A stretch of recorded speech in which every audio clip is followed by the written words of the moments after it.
Eh, kita melihatnya bahwa memang seakan-akan kudeta sedang membayang-bayangi Prabowo Subianto.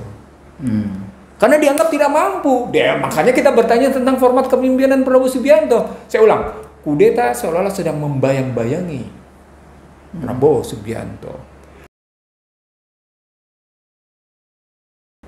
Bismillahirrahmanirrahim. Assalamualaikum warahmatullahi wabarakatuh. Waalaikumsalam. Alhamdulillah bisa bertemu kembali dengan para pemirsa IC Television. Terima kasih sudah dengan sabar gitu ya, membersamai kami.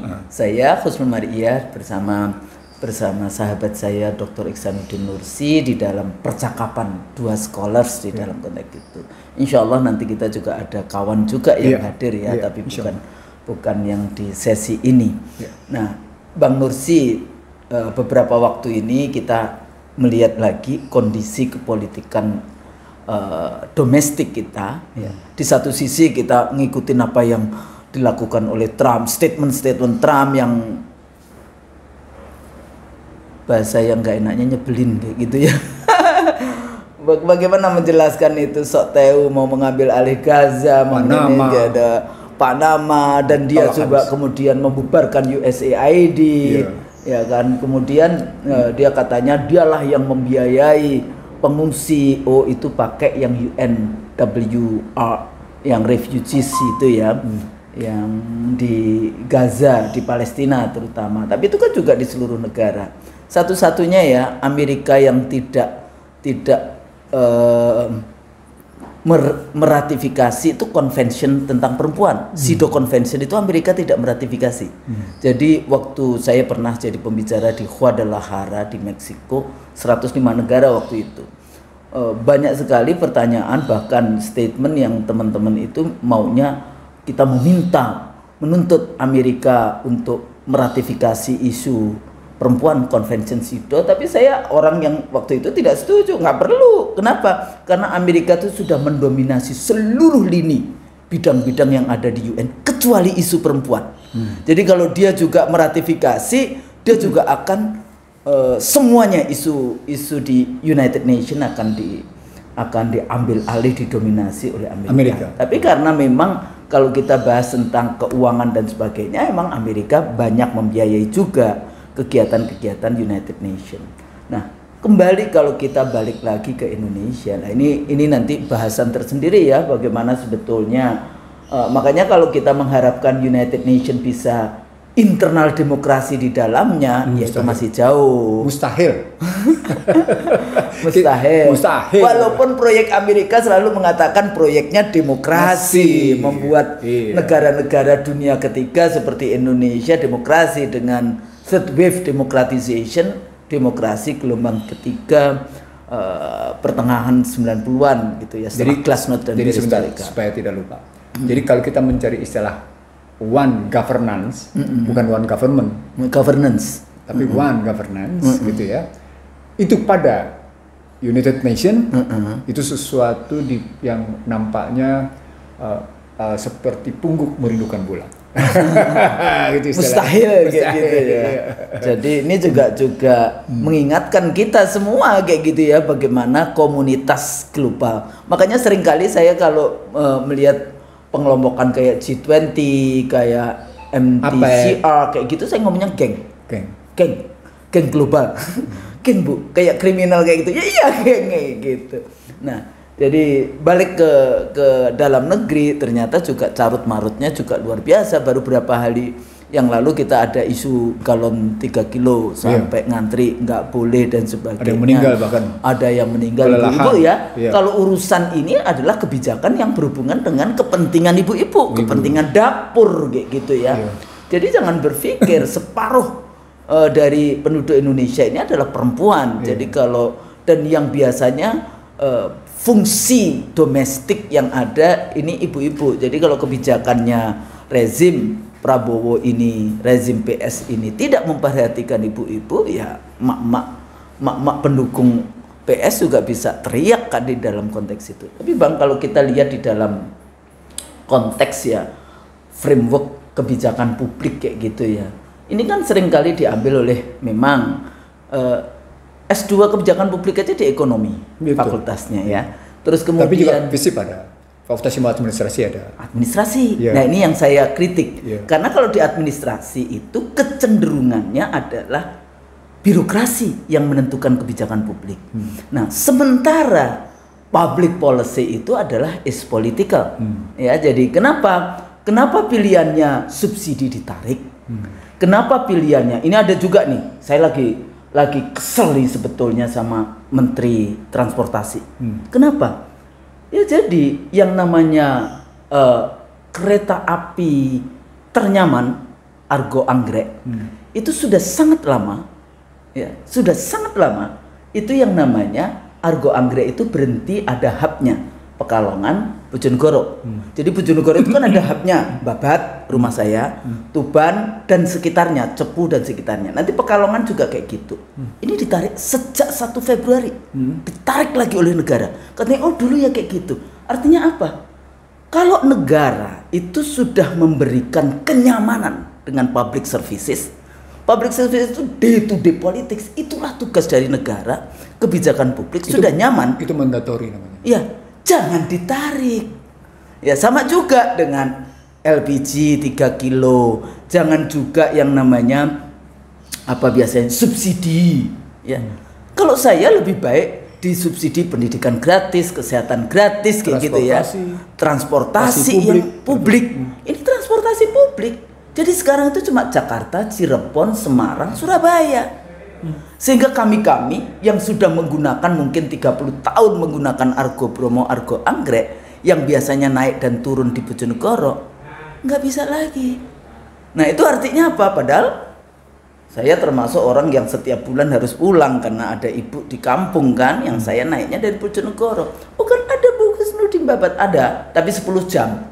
Sementara ini 6 jam 40 menit kayak gitu kan, bagi kita yang ya udah kita bayar lebih tinggi tapi kita terpotong dengan jam dan suspensinya baik.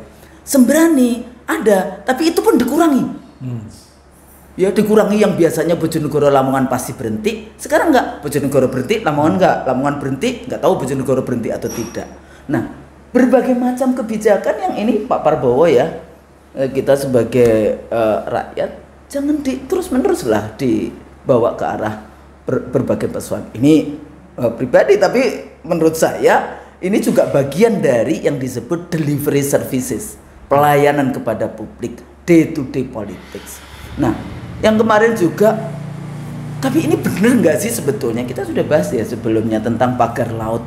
Bagaimana laut kita dipagari dengan bambu, ada lagi yang juga tapi ini semua reklamasi. Hampir semua kota-kota pantai itu semua ada reklamasi. Cuma persoalannya siapa yang mendominasi reklamasi di Jakarta? Berarti kan Banten sampai Jawa Barat, DKI ini 3 provinsi. Kalau reklamasi di Palu misalnya, itu Teluk, cantiknya luar biasa. Waktu saya ke sana, ngapain sih reklamasi Teluk yang kayak gini, tanah seperti ini, ngerusak lingkungan, ngerusak flora fauna, ngerusak biological diversity, dan mengembalikan lingkungan seperti itu kan nggak bisa setahun, 2 tahun, 10 tahun, 20 tahun. Itu bisa ratusan tahun yang namanya pengrusakan yang seperti itu. Ya, jadi ada isu galon untuk rakyat, kemudian IKN ditutup, guru-guru ini juga, guru-guru atau dosen ya kemarin itu? Dosen ya? Dosen demo karena nggak ada, ini walaupun saya juga dosen, tapi ya secara kelembagaan ya wajar saja mereka mempertanyakan itu.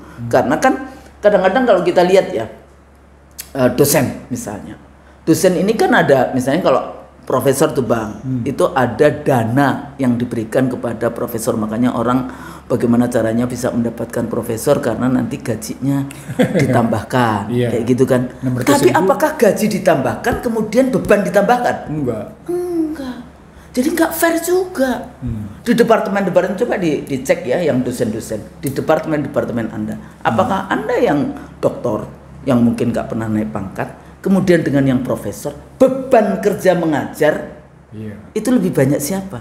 beban kerja membimbing itu apakah kemudian kalau profesor, apalagi kalau kemudian merasa sudah profesor kemudian ngajar juga, aduh sakit deh saya pulang ya, yang kayak gitu-gitu bagaimana?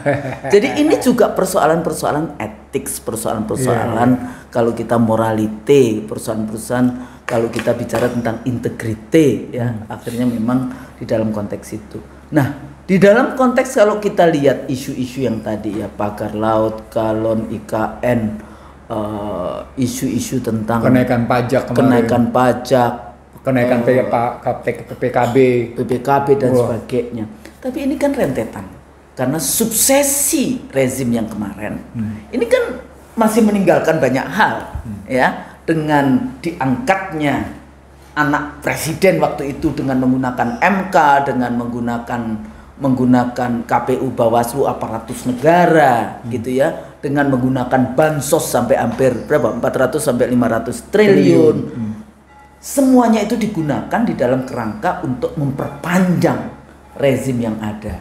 Ya, ditambah lagi rentetan sebelumnya ya, dengan survei 3 periode, survei untuk memperpanjang masa jabatan sampai 2027. Jadi sebenarnya persoalannya belum selesai. Di sini letaknya leadership. Di video sebelumnya kita bahas waktu itu ya, menunggu kepemimpinan Prabowo kayak gitu. Ini rentetan seperti itu.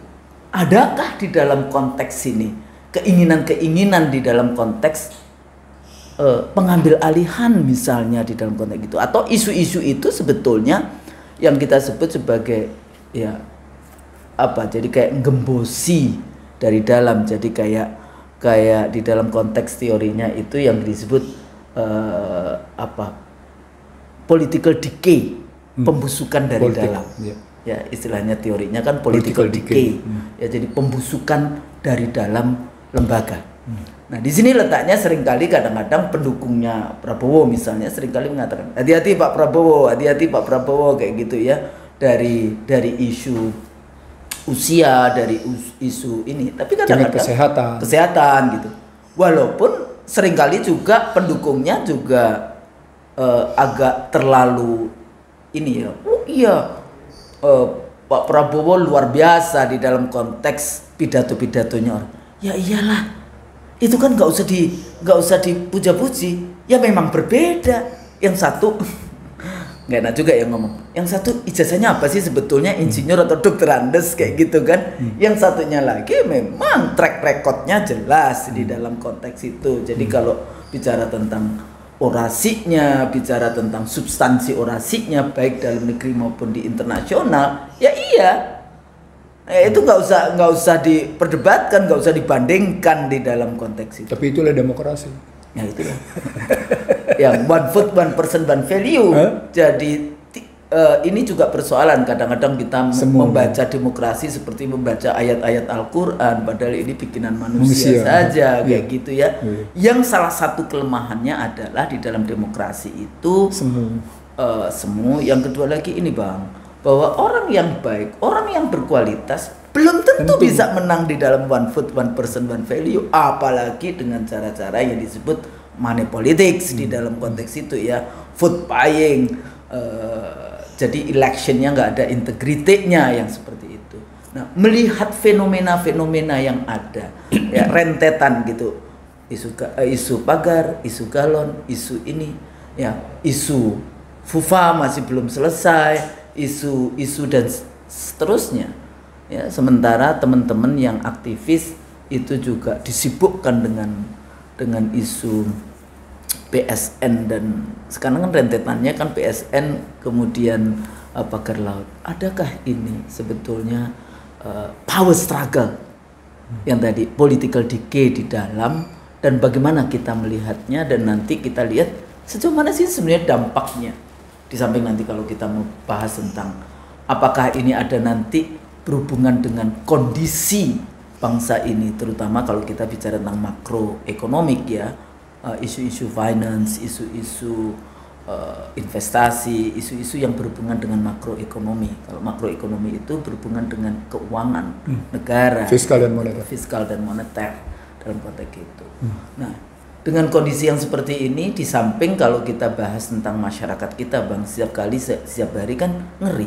kita bacanya. Keluarga bunuh diri sekeluarga kayak gitu kan, karena isu-isu yang ada judol segala kan? Judol, judi online, pinjol, ada pinjol dan sebagainya kayak gitu ya. Kemudian perempuan dibunuh yang kemarin itu dipotong-potong dan sebagainya. Apa yang sebetulnya terjadi di negeri kita dan bagaimana kira-kira kita mau membahasnya kira-kira yang seperti itu, dan nanti juga pemirsa bisa juga terus-menerus mengikuti bahasan kita supaya kita lebih waspada dengan apa yang terjadi. Sejak Prabowo bilang dia akan memburu koruptor ke Antartika, dan ternyata koruptornya di depan mata, dia tidak bikin apa-apa, orang langsung berkesimpulan, oh ini ada persoalan ancaman kudeta. Kenapa? Karena tadi Husnul menggunakan istilah political decay. Si koruptor adalah a part of power delegitimation. Ya kan? Koruptor, korupsi, power tadi, a part of political decay, sebagai pembusukan dari dalam, bagian dari power delegitimation, delegitimasi kekuasaan yang sah, yang legal. Kalau itu terjemahannya, maka sesungguhnya muncul pertanyaan, apa Prabowo memang tidak punya nyali menghadapi isu-isu yang jelas-jelas secara hukum itu sudah memenuhi prinsip untuk diproses secara hukum gitu misalnya. Contoh sederhana, paling tidak kita ngelihat di sini sebelum kita ngasih contoh, paling tidak kita lihat di sini ada 6 masalah. Pertama, sejak awal ribut soal Fufufafa yang tidak selesai. Fufufafa dibiarkan terkatung-katung. Yang kedua, darurat korupsi yang tidak jelas tindakannya maunya kemana. KPK yang sekarang sekedar melanjutkan isu lama. KPK seolah-olah menyelam dalam kasus-kasus lama seperti kasus Rita Widiasari yang terus diuber siapa-siapa pihak terlibatnya, sehingga rumah Yapto Suryo Sumarno digeledah dan didapatkan beberapa mobil dengan uang uangnya diambil. Gitu ya. Itu bukti darurat korupsi, tapi darurat korupsinya yang eksesnya tidak berjalan, cuma yang isu-isu lama yang terus. Kasus Harun Masihu yang tidak pernah selesai misalnya, ya kan? Kasus Harun Masihu dan berbagai kasus lain yang juga Firly Bahuri, ya kan, yang tidak pernah selesai di situ. Kasus buku merah yang hilang tenggelam gak karu-karuan. Orang ingat semua itu. Dan masih berkuasa itu semuanya. Gitu ya. Makanya Indonesia masuk dalam posisi darurat korupsi. Ini sebenarnya bagian dari kita kemarin bicara sebelumnya, krisis bernegara. Nah, coba kita jawab dan perspektif apa yang menjadi penyebab bernegara. Yang penyebabnya tadi kita bilang kasus Fufufafa, kasus korupsi. Nah, yang bawa bilang akan kejar sampai ke Antartika. Lalu berikutnya kita bisa lihat kasus bagaimana pagar itu hiperbol itu mau benar mau ke Antartika disebut, artinya dimanapun ini sejauh Antartika pun akan di kalau kita mau menggunakan, saya setuju itu sebagai hiperbolik, tapi penerjemahan konkretnya kan pada tindakan, bahwa Anda akan memburu siapapun. Betul. Anda akan jadi kalau ada koruptor di depan mata, ya Anda tidak perlu juga berupaya sampai katakan kemarin yang soal EKTP ketangkap lagi ya di Singapura itu gitu. Ini kan akan melibatkan banyak pihak. Apa iya memang kasus, jadi begini istilah saya, dive in corruption problem, menyelam dalam korupsi, dalam masalah-masalah korupsi, itu sebenarnya tidak menyelesaikan masalah.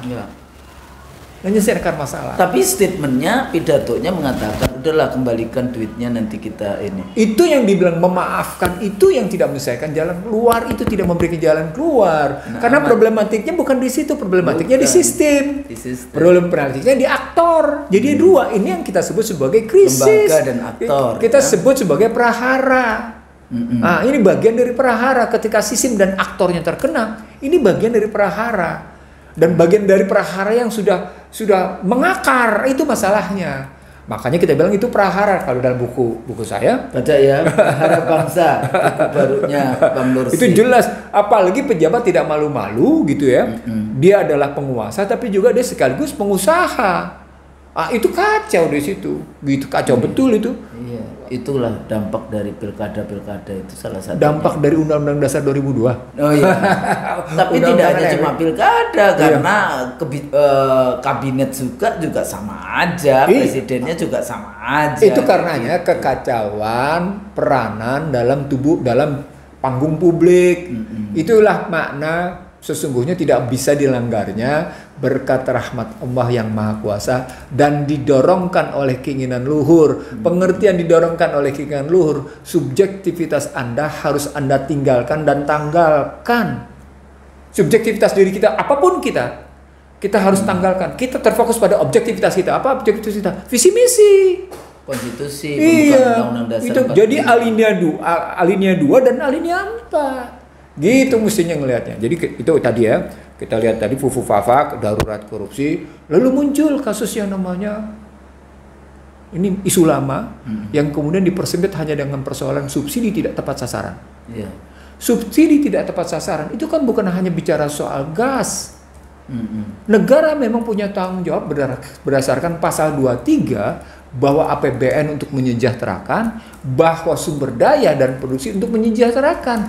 Jadi ketika Anda menyebut subsidi salah sasaran, Anda sedang secara tidak malu-malu, hei pemerintah, Anda sedang tidak malu-malu sedang menerapkan yang namanya sistem ultra neoliberal yang berdampak pada ultra modern slavery system. Budak tidak merasa sebagai budak. Sistem neoliberal tidak dirasakan sebagai sistem neoliberal. Itulah istilah I see the real show. Ultra modern slavery system. Gitu loh. Karena budak tidak merasa sebagai budak. Itu problemnya. Orang miskin ya sudahlah, saya memang miskin. Dia lupa bahwa kemiskinan dia adalah kemiskinan struktural. Bukan kemiskinan ini negara wajib namanya. Bagaimana bahasa pasalnya? Pasal 34, fakir, miskin dan anak terlantar dipelihara oleh negara. Dipelihara. Mendapatkan pekerjaan yang apa? Tiap-tiap warga negara berhak atas pekerjaan dan penghidupan yang layak bagi kemanusiaan. Pakai indikator bagi kemanusiaan.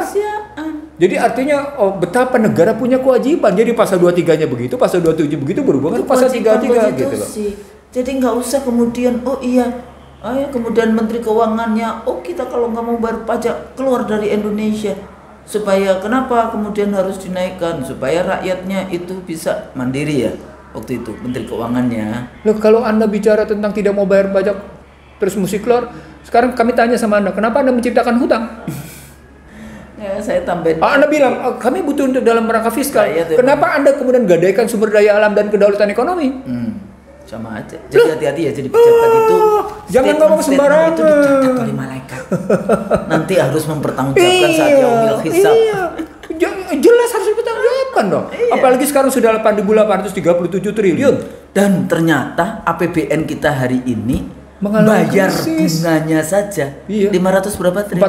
546 triliun. Ditambah lagi dengan pokoknya. Ribanya saja. Tambah dengan pokoknya berapa coba? Berapa? Sudah 1.300 sekian triliun. Saya cuma ngomongin ribanya saja karena kalau bayar itu wajib. Begitu sampai pada negara terkena riba, maka sebenarnya negara itu sedang diperintah oleh bankir. Iya. Itulah the shadow government. Tapi jangan di situ dulu. Oke.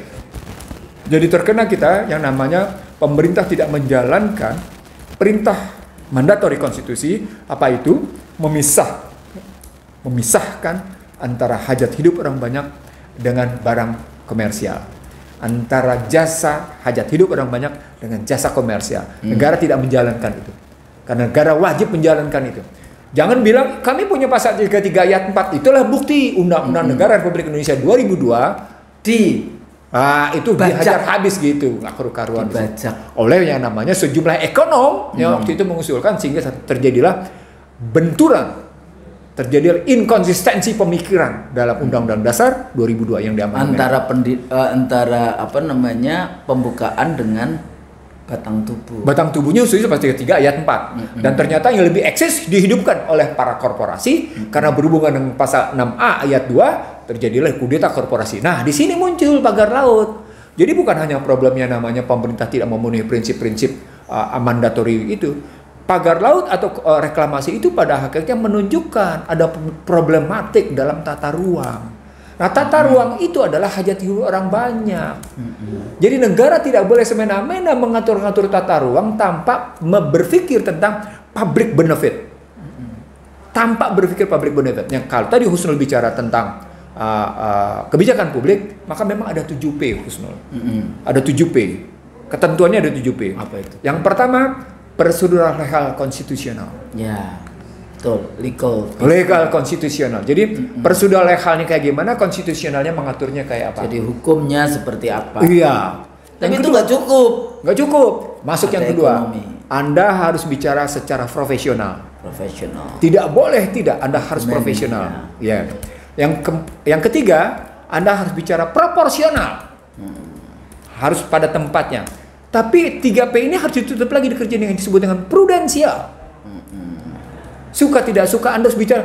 Kenapa harus hati-hati? Agar setiap kebijakan yang Anda munculkan, yang Anda lahirkan, minim pihak yang dirugikan. Kan setiap kebijakan tidak mungkin memenuhi hasrat semua orang. Tapi yang dibela itu seharusnya yang lemah. Iya. Bukan membela yang kuat. Nah, karena itu kata kunci berikutnya adalah itu negara, fungsi negara. Karena itu fungsi P kelimanya jadi public domain. Nah, di sini public domain kata kuncinya. Nah, setelah itu public domain tidak cukup. Apa berikutnya? Prosperity. Ya, untuk kesejahteraan siapa? People prosperity. Judulnya People prosperity. Jadi bukan cuma publik kan ini kan terlampau luas. Tapi ketika masuk dalam kategori people prosperity, di situ muncul pada rakyat jelata, kesejahteraan rakyat negara Republik Indonesia. Gitu. Bukan rakyat TKA yang datang dari Cina, datang ya yang dengan investasi yang mesti harus tanda tangan juga kan? Dengan tenaga kerjanya dari mereka, gitu, baik legal maupun ilegal itu pada datang. Dikunci tadi yang sudah kita bicarakan. Tadi kan sudah 6 tuh. Dikunci oleh public benefit. Jadi people prosperity dijawab dengan persoalan bahwa sesungguhnya itu memberikan manfaat kepada siapapun. Nah, itu yang disebut dengan public benefit. Jadi selain ada keberpihakan, dikunci dengan persoalan kesejahteraan, dikunci dengan yang namanya public benefit. Itulah 7P. Jadi seluruh kebijakan pemerintah yang melaksanakan sumpah jabatannya, melaksanakan amanahnya, melaksanakan mandatory constitutional, itu pada akhirnya menjalankan 7P. Nah, itu karenanya ilmunya bukan cuma sekedar ilmu administrasi. Itu. Ilmunya bukan sekedar ilmu politik, tapi juga ada ilmu ekonomi makro. Yang makronya sendiri harus merupakan agregasi dari ekonomi mikro, gitu, Husnul. Apa poinnya? Tadi di mana Anda harus punya profesional, Anda harus punya kompetensi cukup, Anda harus punya skill cukup untuk mengelola. Itu karenanya jangan pernah memberikan jabatan bukan pada ahlinya. Maka ketika jabatan itu diterima bukan pada ahlinya, hancur. Wa idza buliyal amru ila ghairi ahli fantadirisa. Di situ. Artinya ketika diserahkanlah segala sesuatu pada ahlinya, kata ahlinya itu udah ada 2, Husnul. Apa itu? Selain 5P, selain 7P tadi yang menunjukkan keilmuannya, itu satu tuh butir tuh. Artinya dia syarat dengan keilmuan sehingga dia bisa menjalankan 7P. Ulang, dia syarat dengan keilmuan sehingga dia bisa menjalankan 7P. Hal yang keduanya apa? Keimanan. Ya karena tidak cukup keilmuan itu. Takutnya pada siapa? Takutnya pada polisi pula. Artinya kalingkong sama polisi, ya sudah. Artinya kekuatan intelektual dia diikuti dengan kekuatan keagamaan karena kekuatan intelektual basisnya adalah moral. Dan moralnya adalah moral keagamaan, bukan sekedar moral sosial, karena moral sosial namanya etika. Jadi, di sini kita bangun cara berpikir kita bahwa kita dalam rangka menjawab visi dan misi, dan karenanya kita tidak menyalahi sumpah jabatan. Ketika Anda bilang subsidi sasarannya tidak tepat, sasaran tidak tepat itu subsidi salah sasaran, subsidi tidak tepat sasaran, pada hakikatnya Anda sedang menyalahi sumpah Anda. Ulang. Anda sedang menyalahi sumpah jabatan Anda. Jadi ketika seluruh pejabat tidak peduli siapapun dia. Ulang, tidak peduli siapapun. Ketika menyatakan subsidi tidak tepat sasaran, maka Anda sedang menunjukkan kepada publik dan kehadapan Allah Subhanahu wa taala bahwa Anda sedang menyalahi sumpah Anda. Disitulah peluang kudeta. Kenapa peluang kudeta terjadi? Karena kelihatan Anda punya kekurangan modal finansial. Maka modal finansial melakukan invasi. Itulah berlaku yang kita bilang berkali-kali 7I. Bahwa modal ketergantungan pada impor itu adalah 7I. Dia invasi, dia intervensi, dia interferensi, dia infiltrasi, dia indoktrinasi, ya kan? Dia lakukan intimidasi, lalu terakhir akibatnya terjadi instability. Wah, dan itu terjadi sekarang depan mata kita. Itulah pada hakikatnya ketika sebuah negara tergantung pada kekuatan finansial dari luar dirinya, dari luar negara, dari luar dirinya, tidak perlu domestik atau tidak perlu peduli asing. Kekuatan finansialnya tergantung dari luar dirinya, satu. Yang kedua, ketika ketergantungan impor itu tinggi, maka pada hakikatnya negara terbuka menyatakan diri, silahkan kudeta. Itulah yang saya sebut sebagai kudeta korporasi. Tapi Bang, kalau kita lihat memang hegemoni kapitalisme dunia maupun hegemoni kapitalisme domestik itu selalu berbicara tentang bagaimana dia bisa menguasai. Ya, jadi dengan pasal-pasal kan semua undang-undang yang produk dari rezim reformasi ini kan arahnya memang industri kapitalisme.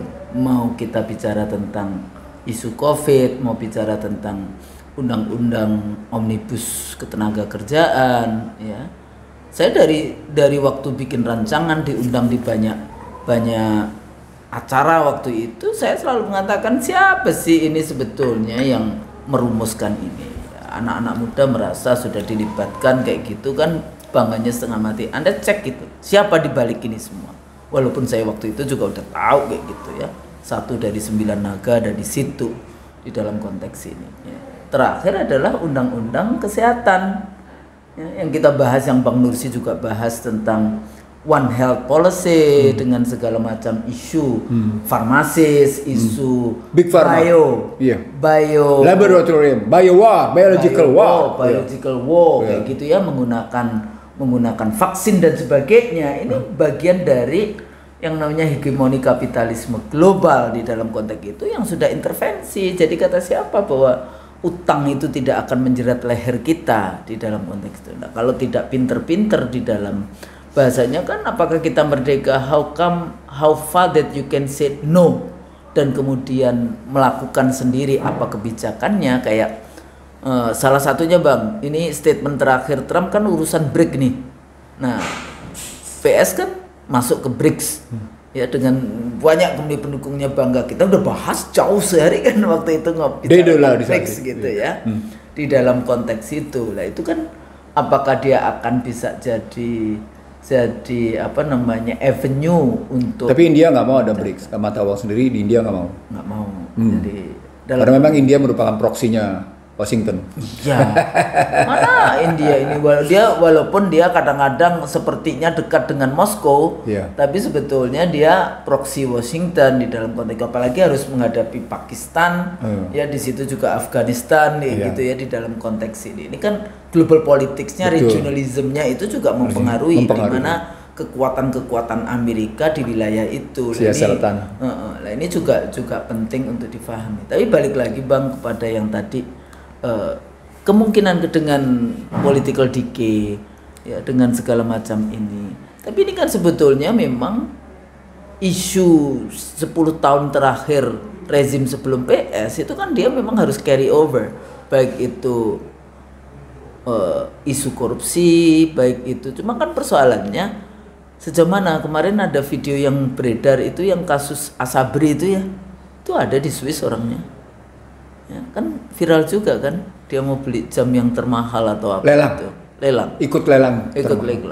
Nah, jadi kalau kita lihat dengan kasus carry over yang waktu itu juga sudah kita bahas kayak gitu, sebetulnya apakah kita tidak memberikan waktu kepada PS untuk apa ya, merumuskan langkah-langkah itu?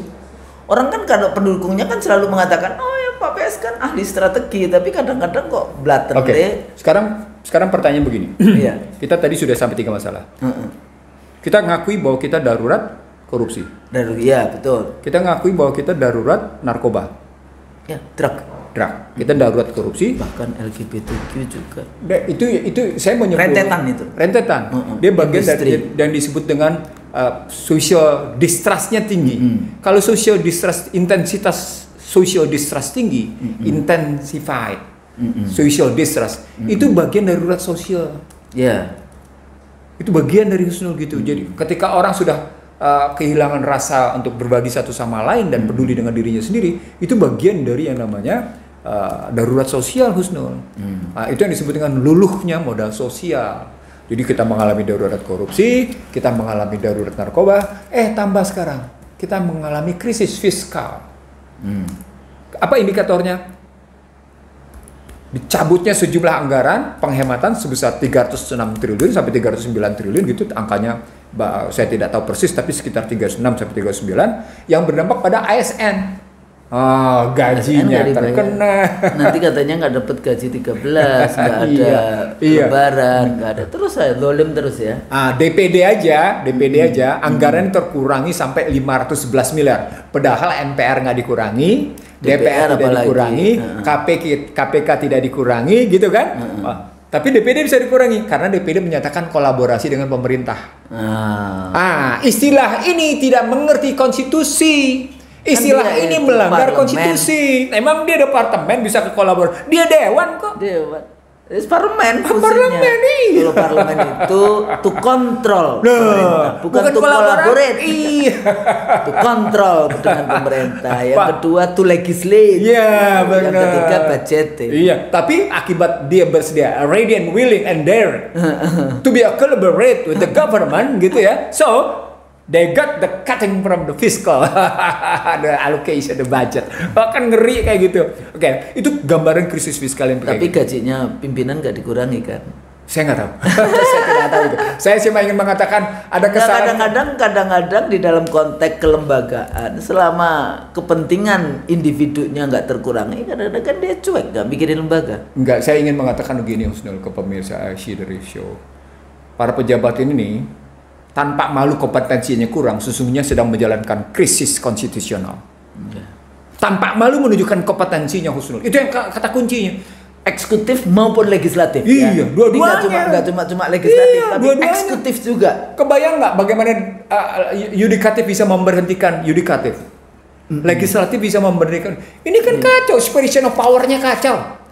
Itu yang saya sebut sebagai betapa Undang-Undang Dasar 2002 itu tidak punya aplikasi ke dalam struktur dan mekanisme pembagian kekuasaan. Nggak jelas sama sekali. Coba bikin, Anda punya tata urutan perundang-undangan, tapi ketika diaplikasikan dalam struktur kekuasaan, struktur dan mekanisme kekuasaan, itu nggak jelas itu. Akhirnya, parlemen hanya digunakan sebagai cap legitimasi. Lalu parlemen ketika bersuara kritis dibungkam. Membungkam suara kritis. Diberhentiin, PAW, diteror. PAW. Bukan, diteror dulu masuk BKD, masuk Badan Kehormatan Dewan. Atau kemudian dikoruptorkan. Udah dikoruptor. Enggak cuma dikoruptorkan, seluruh, makanya hati-hati nih, semua pejabat nih ya. Hati-hati, Anda punya rekod apa? Isu harta takhta dan wanita. Harta takhta dan seks ya. Enggak cuma wanita, ini dipegang sehingga itu akan dijadikan alat untuk meneror itu tadi. Sebentar. Saya akan mengambil isu yang Husnul konsisten mengungkapkannya. Harta, tahta, dan seks. Seks ini bukan hanya persoalan lawan jenis, Husnul. Bukan hanya persoalan perempuan dengan lelaki. Bukan hanya persoalan lelaki dengan perempuan. Ini juga menyangkut soal LGBTQ. Ini saya bilang krisis sosial sudah. Dan ini tercium, makanya saya bilang ini isu, ini bagian nanti keseluruhan dari isu yang kita tampilkan. Dari mulai tadi korupsi, dari mulai soal kesalahan pemahaman subsidi, soal pagar laut yang merupakan tata ruang, persoalan krisis sosial, political decay gitu ya, sampai kepada persoalan bagaimana nanti menghadapi makan bergizi gratis yang punya masalah, bagaimana menghadapi situasi krisis energi, krisis pangan gitu ya, yang krisis finance yang dilakukan oleh Trump, tapi itu bagian kedua nanti. Kita melihatnya bahwa memang seakan-akan kudeta sedang membayang-bayangi Prabowo Subianto. Karena dianggap tidak mampu. Makanya kita bertanya tentang format kepemimpinan Prabowo Subianto. Saya ulang, kudeta seolah-olah sedang membayang-bayangi Prabowo Subianto. Nah, kalau ini seakan-akan saya pakai kata-kata seakan-akan membayang, walaupun kemudian di media sosial kata-kata seakan-akan itu tidak ada. Kudeta Prabowo Subianto itu sudah di depan mata, gitu. Saya enggak, karena saya percaya masih ada cara kita, masih ada cara kita mengatasi. Jadi di sini sesungguhnya IC Derisio bukan menawarkan pemikiran pesimis. Ratusan konsep berpikir dari IC Derisio itu menawarkan pemikiran kritis yang optimis, gitu sebenarnya. Nggak boleh putus asa, nggak ada cerita kalau sudah harus dari leadership ya exercise leadership Anda dengan baik. Kalau saya mengikuti hampir semua diskusi-diskusi strategik gitu Husnul ya, saya ikuti. Mereka sepakat dengan tesis yang kita bangun. The last problem gitu ya. The latest problem gitu ya. Itu leadership kata kunci. Selalu kita bicara leadership. Karena Andalah yang kemudian membawa arah dari bangsa ini sebagai driving force-nya kayak gitu. Nah, itu makanya dalam teorinya Ihsanuddin Nursi dalam kerangka modal sosial, saya tidak hanya melihat soal nilai, komitmen, trust dan social network atau jejaring. The last leadership. Itu teori modal sosial yang saya bangun dalam disertasi saya begitu gitu ya. Nah, karena itu supaya kita tidak dibayang-bayangi oleh kudeta, tapi langsung menempel dikontrol oleh konstitusi, maka Anda harus paham betul konstitusi yang Anda pegang itu apa. Ini persoalan Pak, kelemahan dari semua pejabat di Indonesia. Semua loh ya. Saya bisa klaim itu semua. Pernahkah para pejabat itu, baik legislatif maupun eksekutif, di dalam setiap argumen, di dalam setiap kebijakan, dia itu menggunakan yang namanya kerangka konstitusi. Dia itu sedang mengimplementasikan pasal konstitusi yang mana menjadi bagian yang sangat penting di dalam diskursusnya, menjadi bagian yang sangat penting di dalam diskursnya. Kan nggak ada. Oke, saya ingin menjawab omongan Husnul. Tahun 82, 83, ketika saya berada di sebuah media, kepada seorang menteri yang disebut kategori cerdas gitu ya, saya sedang bertanya 3 hal. Bahwa sistem neoliberal yang sudah Anda mulai terapkan, kan itu sudah masuk era Reagan Thatcher kan? Makanya Reaganite dan Thatcherite istilahnya. Itu 80-an, pertengahan 80-an, awal sampai pertengahan 80-an. Makanya saya ngomong tadi 82, 83. Kepada menteri yang bersangkutan saya bilang, ketika Anda menerapkan sistem neoliberal, maka Anda sedang mendegradasi nasionalisme. Ketika Anda menerapkan neoliberal, maka Anda sedang meluluhlantakan patriotisme. Itu ya. Itu 3. Ketika Anda sedang melakukan neoliberalisme, maka Anda sebenarnya sedang membuka diri untuk didominasi pihak lain. Jadi bikin karpet merah, monggo, silakan merusak negara. Husnul percaya nggak? Itu 82, 83 saya ngomong kayak gitu. Ditolak oleh menteri itu. Saya nggak usah sebut siapa namanya. Tapi 94 kemudian, tahun 94, dengan gagah gitu dia tampil di muka publik dalam sebuah seminar bahwa kita sedang mengalami krisis nasionalisme, bahwa kita sedang mengalami krisis patriotisme. And you already speak like 15 years before. Kita sudah ngomong 15 tahun yang lalu kayak gitu. I said so kayak gitu. I told you so kan. Kayak gitu. Justru saya tanya di forum itu, bukankah Anda sudah saya ingatkan? Iya, ini yang saya mau jawab. Iya, tapi kan Anda bukan siapa-siapa, saya menteri. Nah, yang saya mau bilang sama Husnul adalah apa yang khusus bilang tadi tentang betapa pentingnya para pejabat di eksekutif dan di legislatif untuk memahami konstitusi, itu mereka tidak peduli. Kenapa? Karena mereka bilang Husnul siapa, Ihsanuddin Nursi siapa, gua kan menteri. Ya tapi kan nggak apa-apa kalau kita sih dosen. Bukan, kita nggak apa-apa. Tapi itu keangkuhan kekuasaan. Saya mau bilang begini Husnul, saya tersenyum ketika saya berhadapan dengan seorang jubir kepresidenan, ketika saya sebut tentang betapa pentingnya soal subsidi gas, subsidi minyak gitu ya, itu memperbaiki undang-undang migas yang Anda tidak pernah selesaikan. Betapa pentingnya Anda kembalikan ke dalam pasal 33. Bengong dia. Betapa pentingnya Anda bicara tentang PP, tentang pendistribusian. Ya itu lagi. Tapi mereka itu cuma pakai yang pasal 33 ayat 4-nya demokrasi. Artinya wajah demokrasi di dalam ekonomi itu namanya wajah kapitalisme, liberal dan neoliberal. Jadi kalau kita bicara tentang liberal neoliberal itu wajah politiknya demokrasi, wajah ekonominya kapitalisme. Wajah sosialnya individualisme. Iya, karena itu gini Husnul, saya kenapa akhirnya Prabowo sendiri saya lihat dalam sebuah situasi yang menyedihkan. Apa yang saya sebut sebagai menyedihkan? Kok dia bisa dituding oleh masyarakat sebagai perpanjangan Joko Widodo? Satu. Apa indikatornya? Ya kan sejumlah kabinetnya adalah itu yang sebagai satu indikator mesin politik dalam konteks political decay, pembusukan politik. Terjawab sudah, terjawab. Kalau sudah terjadi political decay, bukankah itu bagian dari kudeta? Iya. Itu kata kuncinya Husnul. Jadi ketika kita sadar itu sebagai bagian dari kudeta, maka Prabowo Subianto harus mengambil sikap, harus punya tindakan. Tanpa tindakan, dia menyetujui untuk dikudeta dong kalau kayak gitu. Reshuffle. Iya, reshuffle gitu.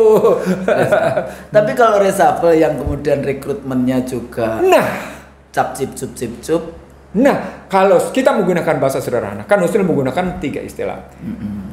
Rekrut, select, elect. Gitu kan? Yeah. Husnul menggunakan rekrut, select, elect. Iya. Kan? Yeah. Husnul menggunakan 3 istilah. Kalau saya menggunakan istilahnya dalam rangka rekrut, select dan elect ini sebenarnya dikunci dengan apa yang disebut dengan kompetensi. Yeah. Tapi tidak cukup dengan kompetensi. Filternya apa? Filternya adalah indeks pribadi umum. Yang kedua, integritas, jenjang karir. Ya. Yang ketiga, kinerjanya apa? Nah, ini 3 variabel ini, Husnul, ada 39 indikatornya. Apa poinnya? Anda tidak sekedar merekrut berdasarkan kuantitatif, akomodatif. Kan yang dilakukan oleh Prabowo sekarang adalah akomodatif kuantitatif. Mestinya diubah. Anda harus melakukan apa yang disebut dengan akomodatif kualitatif. Boleh mengakomodasi karena memang situasinya politik begitu. Tapi ada tetapinya. Kembalikan dulu dong dalam cara berpikir yang sehat. Cara berpikir yang sehat itu visi, misi, kebijakan, strategi, struktur, program, berorang yang ketujuh. Begitu dong mikirnya. Ulang. Visi, misi, kebijakan, strategi, struktur, program, berorang.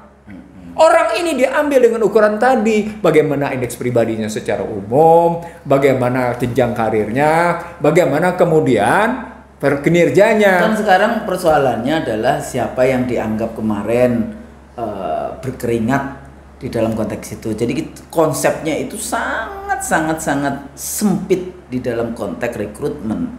Siapa yang berkeringat di dalam pemilu, dialah yang akan mendapatkan rewardnya.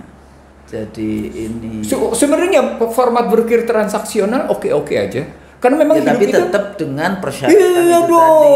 Yang Anda beli apa, yang Anda bayar apa. Sehingga siapapun yang direkrut, walaupun dia ada payung besarnya, oh dia kemarin berkeringat, tapi kadang-kadang berkeringat itu cuma karena urusan kecil. Saya tanya sama Husnul. Husnul merasa berkeringat nggak bagi bangsa dan negara ini? Berkeringat dong. Dengan Anda mencerdaskan itu Anda berkeringat. Karena jadi bukan sekedar berkeringat pakai AC jadi tidak berkeringat. Tapi yang berkeringatnya bukan dalam full time fisik. Iya. Anda berkeringat karena Anda sudah mencerdaskan bangsa dan negara. Iya. Bekerja begitu dong mikirnya. Untuk melaksanakan konstitusi. Oke, sebagai penutup Husnul. Iya. Karena kita sudah sadari kita mengalami krisis di berbagai dimensi yang kita pernah sederhanakan, yakni political distrust, political disorder, political disobedient, yang kemudian berujung pada kudeta, dan sekarang situasinya terbayang-bayang kudeta disebabkan oleh berbagai hal yang terbawa carry over tadi, dan mempertanyakan kemampuan menyelesaikan masalah, leadership di situ kata kuncinya. Maka kata kuncinya, dan semua yang berada di situ, nggak cuma Prabowo saja, karena dia tidak akan bisa sendirian kan. Dia harus didukung oleh kabinetnya, sejauh mana dia bisa leadership, dan tidak direcokin juga oleh misalnya orang-orang penjilat-penjilat yang ada. Nah, di situ berarti reshuffle bukan satu-satunya jalan keluar. Reshuffle. Jadi tagih janjinya adalah seperti yang kita bilang, tagih janjinya adalah sampai seberapa jauh Anda memegang komitmen pada konstitusi. Kita selalu kayak gitu. Iya. Jadi balik lagi bahwa konstitusi adalah yang selalu saya katakan juga sebagai janji suci. Janji suci memang perjanjian suci. Perjanjian suci. Iya. Dalam konteks itu saya seringkali malahan kita bisa lihat sejauh mana sebetulnya kita membangun dulu para pendiri bangsa ya, membangun replika dari perjanjian Madinah kayak gitu ya, di dalam konteks perjanjian yang Jakarta Charter. Ini yang Jakarta Charter karena masih ada 7 kata yang kemudian dicoret itu. Karena itu lagi-lagi kalau kita ingat perjalanan bangsa yang kayak gitu, bagaimana 7 kata kunci dicoret, bagaimana kemudian bergeseran dari pemilu 55 ke 59 yang tidak selesai, baru dan reformasi dan seterusnya. Maka suka tidak suka, sesungguhnya orde lama, orde baru, era reformasi belum sungguh-sungguh menjalankan ini cita-cita para pendiri bangsa. Iya. Laki dan perempuan ya. Karena ada 2 anggota BPUPK yang perempuan dari 62 anggota BPUPK. Karena itu gitu ya. Kalau tidak ingin bangsa ini makin rusak, kalau pakai eskatologi, kalau tidak ingin menuju jalan kehancuran, kalau tidak ingin menuju jalan dan melanjutkan jalan ketersesatan, bukan menuju. Kalau Anda tidak mau melanjutkan jalan ketersesatan, inilah kesempatan bagi Anda untuk membuka jalan ya yang ihdinas siratal mustaqim kayak gitu. Tapi Bang, untuk di kesimpulannya, ini balik lagi karena IC Drilso kan selalu juga menawarkan konsep-konsep kayak gitu ya. Kita selalu berbicara kontestasi, kita selalu bicara tentang liberalisme, neoliberalisme, kapitalisme, ya konsep-konsep cara pandang paradigma Barat sebetulnya ya. Barat itu Amerika, Washington Administration yang dengan sekutunya Eropa Barat. Ya walaupun kita juga bahas tentang kan pilar-pilar itu dengan Moskow dan Beijing, tapi yang negara-negara dunia ketiga yang Muslim country seringkali kita tidak bahas. Nah, di dalam kenapa sebetulnya kontestasi peradaban, kalau tadi eskatologis, kontestasi peradaban ini menjadi semakin menarik nanti ya. Sejauh mana nanti diskursus yang kita bangun dalam konteks. Kenapa sih Barat kok sebel banget ya 9/11, kemudian war on terror, deradikalisasi, Islamofobia larinya ke arah sana.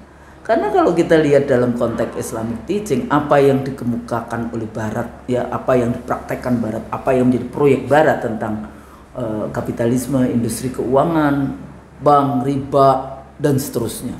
Kemudian industri seks komersial, narkoba, judi, dan seterusnya. Industri entertainment yang itu juga merusak sebetulnya, ya merusak dari cara akhlak kita kayak gitu dan seterusnya. Itulah sebetulnya fondasi dari bangunan materialisme mereka. Sementara semua itu sebenarnya dilarang oleh Islam. Apa poinnya? Jadi poinnya gimana? Poinnya adalah walan tado anka Yahuda. Sebelum Yahuda wa Nasor. Sebelum ala tatabun ala milatahu. Walan tado anka Yahuda wa Nasora milatahu tatabun ala milatahu.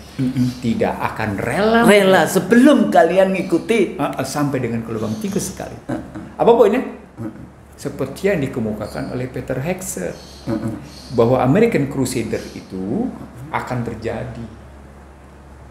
Peter Hegseth menulisnya American Crusader 2020. Nah, di dalamnya itu tentang bagaimana American Crusader itu perang salib. Itu sebenarnya bisa dilihat pada Al-Baqarah 120. Artinya kalau khusus sampai di situ, bangsa ini adalah bangsa yang menawarkan perdamaian dunia. Jangan pernah bicara perdamaian keluar. Kau di dalam saja Anda tidak berdamai. Pancasila itu Masya Allah. Nah, karena itu saya mau bilang nih Husnul nih sebagai penjelasan, karena sekarang posisinya dibayang-bayang Deta. Itu kan artinya konflik. Iya. Tidak ada chaos yang kita selalu bahas itu. Iya. Maka Prabowo harus menyiapkan jalan keluar Penguatan ketersesatan. itu tadi, penguatan yang harus dilakukan kayak gitu. Jadi jangan cuma sekedar siapa menjilat kemudian dikasih reward. Iya. Jadi artinya sebagai penutup, saya ingin berbagi pada pemirsa IC bahwa kudeta bukan hanya fisik sesungguhnya. Enggak. Bisa juga kudeta pemikiran. Yang terjadi 2002 itu kudeta pemikiran. Betul. Kudeta konstitusional. Itu terjadi. Iya. Nah, ternyata setelah muncul kudeta konstitusional terhadap Undang-Undang Dasar NKRI yang kemudian menjadi Undang-Undang Dasar NRI, tidak hanya dibuang gitu ya. Dia terus-menerus mengalami kudeta yang disebut dengan kudeta sosial, disebabkan oleh kekuatan kudeta korporasi dan ekonomi sebetulnya. Iya, kudeta korporasi. Korporasi itu tadi. Nah, ini yang wajib diselesaikan oleh siapapun yang punya sumpah jabatan. Karena kata-katanya adalah demi Allah saya bersumpah, kan begitu. Memegang teguh konstitusi dan menjalankan seluruhnya perundang-undangan. Konstitusi mana yang Anda pegang? Konstitusi mana yang Anda pegang? Gitu. Kalau kepake konstitusi Negara Republik Indonesia 1945 yang berarti Undang-Undang Dasar 2002, ya Anda sedang menjalankan ketersesatan.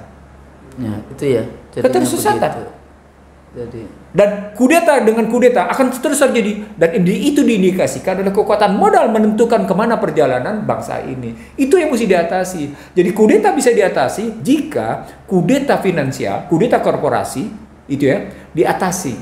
Sepanjang itu tidak bisa diatasi, maka kudeta korporasi, maka kudeta konstitusi akan terus-menerus berjalan terhadap siapapun yang berkuasa. Kenapa? Karena kekuatan modal yang menentukan. Itu kata Tapi itu sebenarnya tesisnya Marx. Nah, mode of production. Siapa yang menguasai mode of production? Dia akan menguasai. Kalimatnya production, artinya pada barang. Sebenarnya semuanya. Iya, pada barang.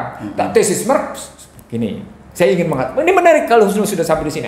Husnul memancing pemikiran saya untuk protes terhadap cara berpikir Marx. Marx itu mencoba ngebangun sosial di satu sisi dengan mengatakan kapitalisme akan hancur. Ya, tapi diperpanjang dengan kolonialisme. Tetapi sesungguhnya ketika kalau Marx itu melihatnya secara fair tentang kekuatan produksi, gitu ya. Ini disertasi saya nih. Kekuatan produksi itu pada hakikatnya adalah kekuatan produksi sosial, artinya kekuatan finansial adalah kekuatan sosial, maka tidak akan terjadi itu pergeseran seperti itu. Kenapa? Karena dia statusnya imbang, karena dia statusnya sinergis, karena dia statusnya akomodatif. Itulah yang dikehendaki oleh ekonomi konstitusi. Jadi untuk melawan pemikiran Marx, untuk melawan kapitalisme, untuk melawan berpikir itu ada, bisa dibuat. Karena kita ya makanya itu kan menarik Pancasila yang sebetulnya sila pertamanya adalah ketuhanan yang Maha Esa. Sebagian orang menyebutnya sebagai ekonomi Pancasila, tapi sayangnya mereka tidak punya teorinya. Nggak ada. Ihsanuddin Nursi punya. Maksudnya ekonomi konstitusi kan? Iya, Ihsanuddin Nursi membuatnya, gitu loh. Dan merupakan jawaban terhadap bagaimana sesungguhnya ancaman dari kudeta dari berbagai macam bentuk. Jadi sekali lagi, isu kudeta yang sekarang muncul ini itu disebabkan karena kita berada di jalan yang sesat. Itu kan. Jadi kita harus kembalikan lagi. Mari kita memikirkan itu, ya kita muhasabah juga, kita pikirkan juga, kita pelajari terus. Ya insya Allah melalui dialog conversation. Our conversation IC Trilso Conversation to Scholars ini mudah-mudahan nanti akan ketemu gitu ya. Dan ini sebagai early warning. Jadi ada yang mengatakan kalau Anda nggak ngerti ya nggak apa-apa, didengarkan aja kayak gitu. Kan ada yang ngomong masih baca buku saya lah, dengarkan ya. Tapi kan kita lebih banyak yang disebut oral culture. Itu problematik, Husnul. Masalah saya sebentar sampai di sini saya ingin berbagi sedikit aja, Husnul. Kalau mengambil metode pembelajaran bangsa, sesungguhnya yang terjadi pertama adalah dibacakan. Ya. Apa yang dibacakan? Konstitusi. Setelah dibacakan, konstitusi membacakan. Karena dilakukan oleh setelah dibacakan itu dilakukan. Dicatat. Bagaimana dilakukan dan dicatat, dibacakan, membacakan, dicatat, dilakukan, dimuhasabah, dievaluasi, dilakukan lagi, dimuhasabah. Ya, jadi siklusnya begitu. Siklusnya begitu. Itu sebenarnya pembelajaran. Itu pembicaraan apa tuh? Apa? Iqra. Iqra. Bismi Tapi rabbika ditambahin ladzi bismi khalaq. rabbika. Jadi ada robbikanya itu ada di Gitu. situ. Nah, itu Nggak cuma dibacakan Iqra oleh aja. Jibril, dibacakan oleh Jibril, Terus langsung dibacakan oleh Muhammad kepada Muhammad, membacakan kepada para sahabat, dicatat, dilakukan, dimuhasabah, dilakukan muhasabah. Itu 14 abad yang lalu. abad yang lalu. Modelnya begitu. Insyaallah mudah-mudahan Amin. apa yang kita diskusikan ini bermanfaat, Amin. menjadi ilmu yang nafi, Amin. ilmu yang bermanfaat. Kalau salah itu dari kita, Iya. ya, kalau Karena yang kita benar punya dari, kekurangan memang. ya, manusia. Amin. Kalau yang benar hanya dari Allah. Amin. Sampai di sini, Ya. pemirsa Isidriso. Assalamualaikum warahmatullahi wabarakatuh. Waalaikumsalam warahmatullahi wabarakatuh. Wah, Satu jam lebih ya? berapa? 50 menit ya, Dol? 1 jam 14. Wih. 1 jam lah. Enggak, soalnya mau saya